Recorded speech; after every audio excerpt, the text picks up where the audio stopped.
നിങ്ങളുടെ favourite shows ഇനി ഒരിക്കലും മിസ്സാവില്ല. ഇപ്പോൾ C5 കാണും നിങ്ങളുടെ ഫേവറേറ്റ് ഷോസ് തികച്ചും സൗജന്യമായി. അവളുടെ കുഞ്ഞ് എന്റെ മകന്റേതാണെന്നാണല്ലോ അവരുടെ വാദം.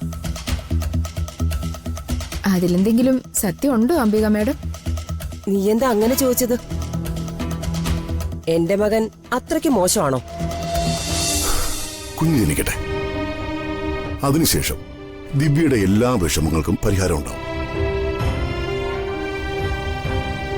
ചേച്ചി, നാളെ രാജുവിന്റെ വീട്ടിൽ വെച്ച് നടത്തുന്ന ദിവ്യയുടെ സീമന്തത്തിന് ചേച്ചിയും പോണം. സാധ്യമല്ല പ്രതാപ. എന്താ ചേച്ചി? അല്ല പ്രതാപ, എനിക്ക് നല്ല തലവേദന, ഒരു പനിക്കോളും ഉണ്ട്. ദിവ്യയുടെ റൂമിലേക്കാണ് നീ എന്നെ വിളിച്ചുകൊണ്ട് വരുന്നെന്ന് ഞാൻ നേരത്തെ അറിഞ്ഞിരുന്നെങ്കിൽ ഞാൻ ഇവിടേക്ക് പോലും വരില്ലായിരുന്നു. വല്ല പകർച്ചപ്പനിയോ ആണെങ്കിലേ ഇവൾക്കും പകരില്ലേ. അതുകൊണ്ടാ ഞാൻ പറഞ്ഞത് ഞാൻ എങ്ങോട്ടുമില്ല.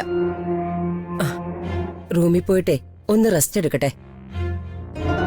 ഞാൻ അധിക നേരം ഇവിടെ നിന്നാലേ ശരിയാവില്ല പ്രതാപ.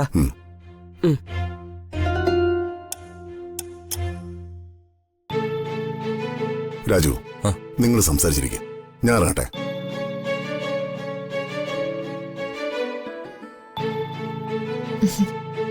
അച്ഛൻ പറഞ്ഞതൊക്കെ കേട്ടല്ലോ. ഇനി കുഞ്ഞു വരുന്നത് വരെ ഒരു കാര്യം ആലോചിച്ച് വെറുതെ വിഷമിക്കരുത്. മനസ്സിലായല്ലോ? മനസ്സിലായി മാഡം.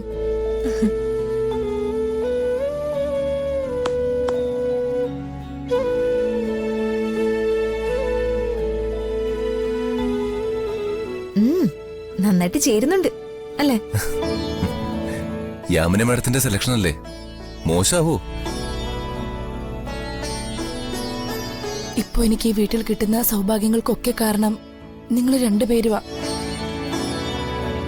ഇതൊക്കെ എത്ര നാളത്തേക്കാണെന്ന് എനിക്കറിയില്ല. ഞാൻ സന്തോഷിച്ചു കാണാനും എന്നെ സന്തോഷിപ്പിക്കാനും നിങ്ങൾ ശ്രമിക്കുമ്പോ എനിക്ക് എന്താ പറയണ്ടേന്നറിയില്ല. ഒരുപാട് സന്തോഷത്തോടെ ഒരു 100 വർഷം ഒരുമിച്ച് ജീവിക്കാൻ ഒരേ മനസ്സുള്ള നിങ്ങളെ ദൈവം അനുഗ്രഹിക്കട്ടെ.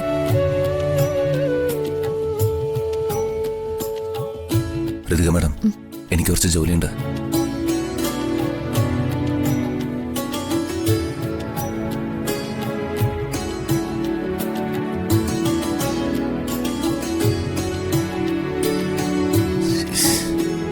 എല്ലാരും പറഞ്ഞു അവസാനം ഈ പോയിന്റ് വന്നു നിന്നു.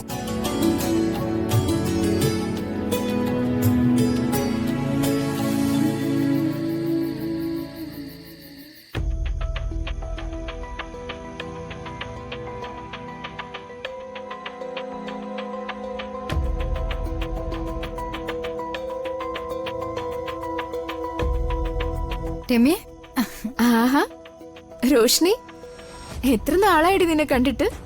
നിന്റെ എക്സാം ഒക്കെ കഴിഞ്ഞോ? എക്സാം ഒക്കെ കഴിഞ്ഞു.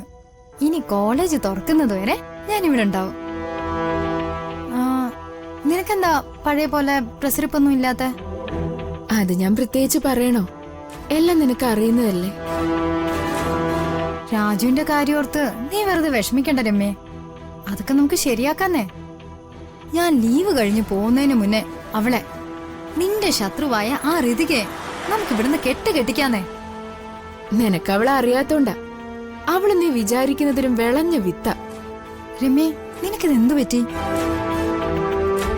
കോളേജിലെ തല്ലിപ്പൊളി ആണുങ്ങളെ പോലും വില വെക്കാതെ എല്ലാത്തിനെയും നിന്റെ കാൽച്ചുവട്ടിൽ വീഴ്ത്തിച്ച നീയാണോ ഒരു പീറപ്പെണ്ണിന്റെ വലിപ്പം പറയുന്നേ? അങ്ങനെയല്ലടി, അവൾ എന്ത് ചെയ്താലും അത് വിജയിക്കും.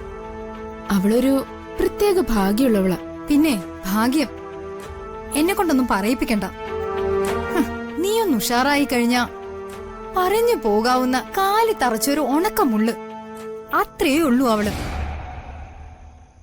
നീ വെറുതെ അവളുടെ മികവ് പറയാതെ അവൾക്കിട്ട് എങ്ങനെ ഒരു പണി കൊടുക്കാന്ന് ആലോചിക്ക്.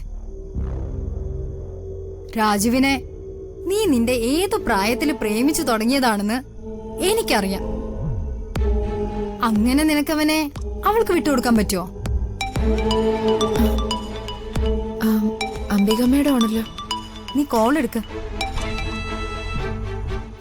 ഹലോ ഹലോ രമ്യേ, പറ അംബിക മേഡം. നീ എനിക്കൊരു സഹായം ചെയ്യണം. സഹായോ? നമുക്കിടയിൽ ഇങ്ങനെ ഫോർമാലിറ്റിയുടെ ഒക്കെ ആവശ്യമുണ്ടോ? എന്താണ് അംബിക മേഡത്തിന് ചെയ്തു തരേണ്ടതെന്ന് പറ. എന്നെ കൊണ്ടാവുന്നതാണെങ്കിൽ ഞാൻ ചെയ്തു തരും. അതെനിക്കറിയാം രമ്യേ. അതല്ലേ ഞാൻ നിന്നെ തന്നെ വിളിച്ചത്. നീ വിചാരിച്ച നിസാരമായിട്ട് നടക്കുന്നൊരു കാര്യമാണ്. ഞാൻ കാര്യം പറയാം. രാജുവും ഋതികയും അവളുടെ ആ ദിവ്യയുടെ സീമന്തം നടത്താൻ തീരുമാനിച്ചിരിക്കുക. ദിവ്യയുടെ സീമന്തോ? അതെ. അവരെന്തിനാ അവളുടെ സീമന്തം നടത്തുന്നേ? എന്നെയും എന്റെ മകനെയും തോൽപ്പിക്കാൻ. അല്ലാതെ പിന്നെ എന്തിനാ? അവളുടെ കുഞ്ഞ് എന്റെ മകന്റേതാണെന്നാണല്ലോ അവരുടെ വാദം. അതിലെന്തെങ്കിലും സത്യമുണ്ടോ അംബിക മേഡം? നീ എന്താ അങ്ങനെ ചോദിച്ചത്? എന്റെ മകൻ അത്രയ്ക്ക് മോശമാണോ? അങ്ങനെയാണോ നീ വിചാരിച്ചിരിക്കുന്നേ? അയ്യോ, അങ്ങനെയല്ല. ഞാൻ വെറുതെ ചോദിച്ചേ ഉള്ളൂ. ഞാനെന്താ ചെയ്യേണ്ടതെന്ന് അംബിക മേഡം പറഞ്ഞില്ല. ആ ചടങ്ങും ആചാരവും ഒക്കെ അവര് നടത്തുന്നത് എന്നെയും എന്റെ മകനെയും നാണം കെടുത്താൻ മാത്രമാണ്. നീ ആ ചടങ്ങ് മുടക്കണം. ആ വേലക്കാരി പെണ്ണിന്റെ സീമന്തം നടക്കരുത്. ആ, അത്രേ ഉള്ളോ? അത് ഞാൻ ഏറ്റു മാഡം. മാഡം ധൈര്യമായിട്ടിരിക്കും. താങ്ക് യു രമേ. നീ ചെയ്തതിന് പ്രതിഫലമായി നിനക്ക് എന്ത് വേണമെങ്കിലും എന്നോട് ചോദിക്കാം. മടിക്കണ്ട. നമുക്കിടയിൽ അങ്ങനെയൊരു കണക്ക് പറച്ചിലിന്റെ ആവശ്യമുണ്ടോ അംബിക മാഡം? അങ്ങനെയൊന്നും ചിന്തിക്കണ്ട.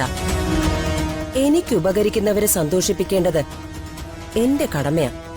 ഒരാവശ്യം വരുമ്പോ എനിക്ക് വേണ്ടത് ഞാൻ ചോദിച്ചോളാം. ഉം.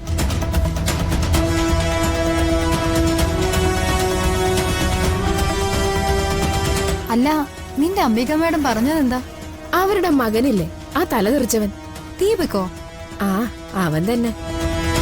അവൻ അവരുടെ വീട്ടിലെ വേലക്കാരി പെണ്ണിനെ ഗർഭിണിയാക്കിയെന്ന വേലക്കാരി പറയുന്നത്. അല്ലെന്ന് അവനും. ആ പെണ്ണിന്റെ സീമന്തേ രാജുവിന്റെ വീട്ടിൽ വെച്ച് ഋതിക നടത്താൻ പോവാണെന്ന്. അത് മുടക്കണോ എന്ന് പറയാൻ വിളിച്ചതാ. പിന്നെ നിനക്ക് വേറെ പണിയൊന്നുമില്ലേ? അവരെന്തേലും കാണിക്കട്ടെ. സീമന്തം നീ മുടക്കാനൊന്നും നിക്കണ്ട. അംബിക മേഡം വിശ്വസിച്ച് വിളിച്ചു പറഞ്ഞല്ലേടി. കുന്തം എടി മണ്ടി. നീ അത് മുടക്കിയാല് അംബിക മേഡവും മോനും ഒരു പ്രശ്നത്തിൽ നിന്ന് രക്ഷപ്പെടും. അങ്ങനെ അവര് വിചാരിക്കുന്നത് പോലെ എല്ലാം നടന്ന അവർക്ക് ഋതികയെ ശരിയാക്കാനുള്ള ചൂട് കുറയും. തൽക്കാലം സീമന്തം നടക്കട്ടെന്നാ ഞാൻ പറയുന്നേ.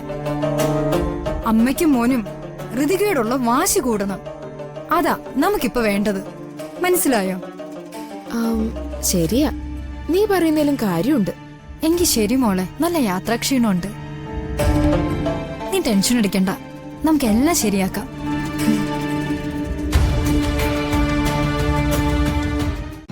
ഡൗൺലോഡ് ചെയ്യൂ C5 ആപ്പ്. കാണൂ എല്ലാ എപ്പിസോഡുകളും സൗജന്യമായി.